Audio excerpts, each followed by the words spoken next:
لە پێناو خزمەتکردنی زیاتر بە هاوڵاتیانی هەرێمی کوردستان بەگشتی و هاوڵاتیانی هەژار و کەم دەست بە تایبەتی نەخۆشخانەی بەخشین لە سلێمانی لاکردنەوەی بەشە گرنگ و هەستیار و پێویستەکان بەردەوامە.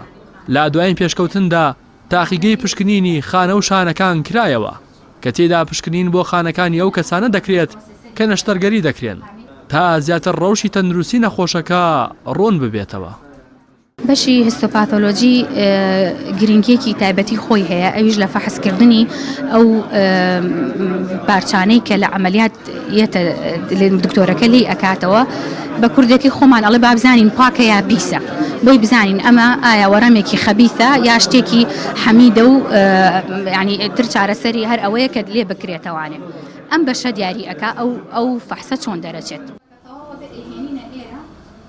بەڕێوەبەری نەخۆشخانەی بەخشین ئاماژە بۆ دەکات ئەم بەشە خزمەتێکی باش بۆ هاوڵاتیانە دەکات کە سەردانی نەخۆشخانەکە دەکەن و هەوڵیش دەدەن بە پێشخستنی بەشە جیاوازەکانی نەخۆشخانەکە خزمەتی زیاتر بە هاوڵاتیان بکەن.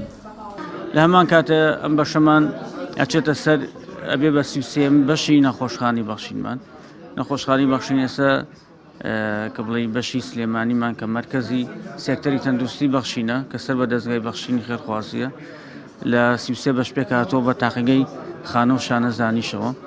ئەمە سوپاسی دەستگای بەخشین نەکەین. ئەم پرۆژەیەمان 120,000 دۆلاری تێچووە کردنەوەی ئەم تاقیگەیەمان بە کواڵیتیشی زۆر باش. زۆربەی جیازەکانمان بەرزترین ڤێرژن و باشترین مارکەی جیهانین کە مارکەی یابانین. لە هەمان کاتە ئەم بەشە خزمەتێکی زۆر گەورە بەو هاوڵاتیانەکە کە پێویستان بە نەشتەرگەری. سەرڕایەوە ئێمە پلانمان هەیە بۆ ساڵی ئایندە کۆمەڵە بەشی تایبەتر ئەەکەینەوە کە پێویست لە نەخۆشخانەکەمانە. ئەمانوێت زیاتر گرنگی پێبدێنی چەک لەو بەشانەی کە ئەمانوێت گرنگی پێبدەی بەشی مناڵانە کۆمەڵی پێویستی زیاتر دابینکەین بۆ بەشەمان. بەرپرسی دەستگای خێرخوازی بەخشینیش دەڵێت لە هەر هەنگاوێکە خزمەت بە هاوڵاتیانی نەخۆش و هەژاری ئەم وڵاتە بکات درێغی ناکەن. ڕەنگە لە زۆر شوێن نەبێ ئەم مختبەرە ئەم پشکنینە واگەر بشبێ ڕەنگە گران بێ، بەڵام ئێمە وەکو بەڕێوەبەری خەسەخانەکە و بەڕێوەبەرایەتی نەخۆشخانەکە کە هەمیشە و دایم لە هەموو غەمی ئەویان کە سێکتەری تەندروستیەکە بەرەو پێش برن و وەکو دەستگای بەخشینیش ئێمە هەمیشە لە هیچ کارێکی خێری بۆ سێکتەری تەندروستی مانەعەتمان نییە لێرە یا لە کۆمەڵگەکانمان بە ئومێد و ئاواتمان ئەوەیە باشترین جیهاز و باشترین وەسایلمان هەبێ بۆی خەڵک باشترین ئیستفادە بکە، هەم لە ڕووی معنەویاتیەوە کە پێویستی بەو زەرورەتە هەیەەوە هەم لە ڕووی ئەوەی کەوا تێچوویەکی کەمتر سەرفکا وەک لەوەی لە شوێنێکی تر سەرفیەکە.